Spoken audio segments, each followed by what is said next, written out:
Hey guys, welcome back to another quick tutorial video of Tech It Simple. In this video, I am going to show you how you can unlink an email from a Gmail account. So, without any further ado, let's dive right into this exciting video. In order to unlink an email address from your Gmail account, you first have to open your Gmail from any of your browsers. I'm opening this Chrome shortcut of Gmail on my computer. After opening Gmail, just simply click on your profile icon in the top right corner. From there, you will get this option to manage your Google account. Simply click into that. After going there, you have to tap into the personal info section. From there, you will get this email option in the contact info. Simply click into that.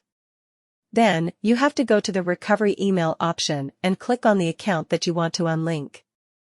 Now, you have to verify it's you by typing your password into this box and then click Next.